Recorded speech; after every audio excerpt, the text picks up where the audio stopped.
নমস্কার বন্ধুরা, আমার চ্যানেলে তোমাদের স্বাগত জানিয়ে নতুন একটা ভিডিও নিয়ে চলে এসেছি। আজকে আমি তোমাদের তৈরি করে দেখাবো চুনো মাছের মূলো চচ্চড়ি। আমার ভিডিওগুলো যদি ভালো লাগে লাইক করো, বেশি বেশি করে শেয়ার করো, আর আমার চ্যানেলে নতুন বন্ধু হলে অবশ্যই আমার চ্যানেলটিকে সাবস্ক্রাইব করো। আর এই মূলো চচ্চড়িটা অবশ্যই তোমরা ট্রাই করে দেখো, খুবই ভালো লাগবে। তাহলে চলো চুনো মাছের মূলো চচ্চড়িটা দেখে নিই। মূলো চচ্চড়ি করার জন্য আমি 300 গ্রাম চুনো মাছ কেটে ধুয়ে পরিষ্কার করে নিয়েছি। আর নিয়েছি বড় সাইজের দুটো আলু জিরি করে কেটে নিয়েছি, আর বড় সাইজের একটা মূলো জিরি করে কেটে নিয়েছি, আর 4-5টা কাঁচা লঙ্কা চিড়ে রেখেছি। এবার মাছগুলোকে ভেজে নেব বলে ওর মধ্যে দিয়ে দিলাম টেবিল চামচের 3 ভাগের 1 ভাগ লবণ, 3 ভাগের 1 ভাগ দিয়ে দিলাম হলুদ গুঁড়ো, আর একদম সামান্য করে দিয়ে দিলাম লঙ্কা গুঁড়ো দিয়ে এবার ভালো করে মেখে নিতে হবে। এবার ভালো করে সব মাছগুলো মেখে নিলাম। এবার চলে যাব কিচেনে। গ্যাস ওভেনে কড়াই বসিয়ে দিয়েছি। কড়াইতে দিয়ে দিচ্ছি সর্ষের তেল। আমি কিন্তু সর্ষের তেলে রান্না করব, তোমরা চাইলে কিন্তু যে কোনো খাওয়ার তেলে রান্নাটা করে নিতে পারবে। এবার তেলটাকে কিন্তু একদম ভালো করে গরম করে নিতে হবে। দেখো তেলের উপর দিয়ে ধোঁয়া বেরোচ্ছে, এরকম কিন্তু ভালো করে গরম করে নিয়ে এবার নুন হলুদ দিয়ে মেখে রাখা মাছগুলো তেলের মধ্যে দিয়ে দিতে হবে। তেলের মধ্যে দিয়ে এবার হালকা করে একটু ছড়িয়ে দিলাম। কিছু সময় এরকম করে রেখে মাছগুলোকে কিন্তু আস্তে আস্তে উল্টে পাল্টে দিতে হবে। এই সময়টা গ্যাসের ফ্লেমটা কিন্তু অবশ্যই হাইয়েই রাখতে হবে। হাই ফ্লেমে গ্যাসটা রেখে আস্তে আস্তে উল্টে পাল্টে মাছগুলোকে কিন্তু ভালো করে ভেজে নিতে হবে। দেখো মাছগুলো কিন্তু ভালো করে ভেজে নিলাম।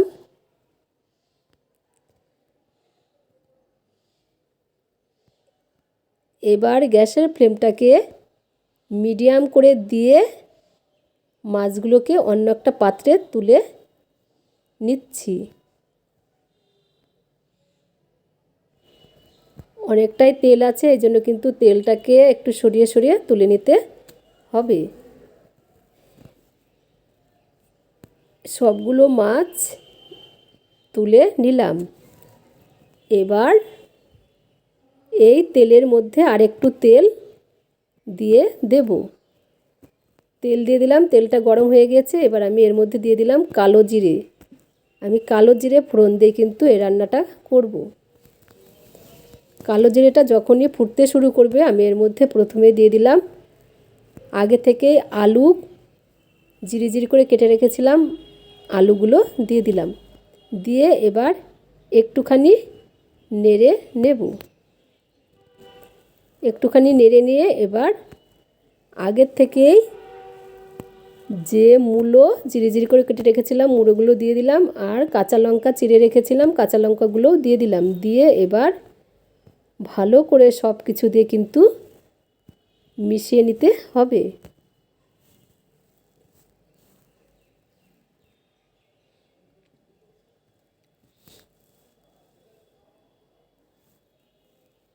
একটুখানি নেড়ে মিশিয়ে নিয়ে এর মধ্যে দিয়ে দিলাম 1.5 টেবিল চামচ লবণ।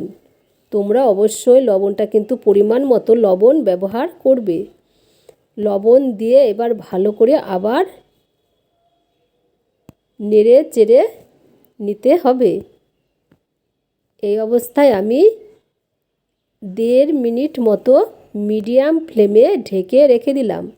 1.5 মিনিট পরে ঢাকনাটা খুলে আবার একটু নেড়েচেড়ে নিচ্ছি। দেখো এই সময় কিন্তু মূলো আলু অনেকটাই কিন্তু নরম নরম হয়ে গিয়েছে। আবার একটু ভালো করে নেড়ে চেড়ে ভেজে নিতে হবে। দেখো অনেকটাই নরম হয়ে গেছে। এবার আমি এর মধ্যে দিয়ে দেব 1/2 টেবিল চামচ হলুদ গুঁড়ো, আর 3 ভাগের 1 ভাগ লঙ্কা গুঁড়ো, আর দিয়ে দিলাম রাঁধুনি গুঁড়ো দিয়ে এবার ভালো করে কিন্তু কষিয়ে নিতে হবে।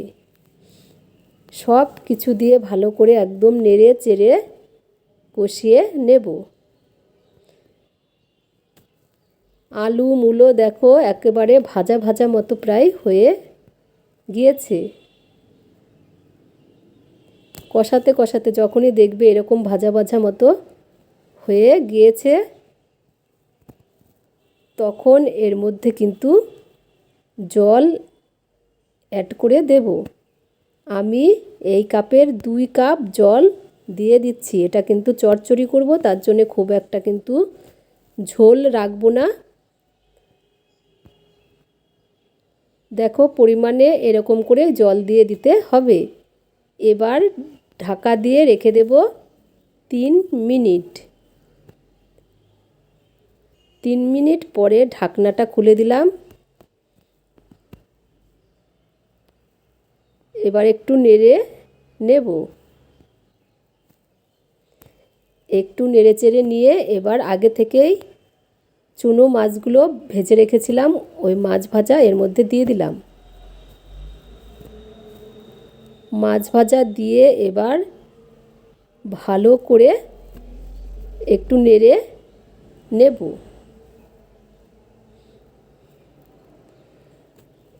একটু নেড়ে মিশিয়ে নিলাম।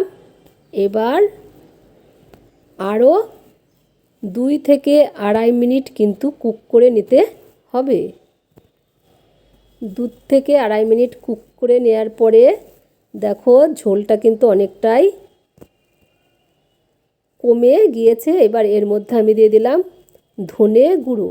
ধনে গুঁড়ো দিয়ে এবার সব কিছু দিয়ে আবার একটু মিশিয়ে নিচ্ছি। এই অবস্থাতেই কিন্তু গ্যাসের ফ্লেমটা অফ করব না, মিডিয়াম ফ্লেমে রেখে দিয়ে দিলাম কিছুটা ধনেপাতা। তোমরা চাইলে ধনেপাতা দিতেও পারো, আবার নাও দিতে পারো। অল্প করে একটু ধনেপাতা দিয়ে গ্যাসের ফ্লেমটাকে এবার কিন্তু মিডিয়ামেই রেখেছি। রেখে একটুখানি নেড়ে চেড়ে নিলেই কিন্তু একদম রেডি হয়ে গেল। দেখো মূলো দিয়ে চুনো মাছের মূলো চচ্চড়ি একদম রেডি। এবার সার্ভ করে নিলেই কিন্তু চুনো মাছের রেসিপি রেডি। দেখো এরকম করে করে অবশ্যই আমাকে কমেন্ট করে জানাবে। সবাইকে অনেক অনেক ধন্যবাদ দিয়ে ভিডিওটা আজকের মতো এখানে রাখলাম।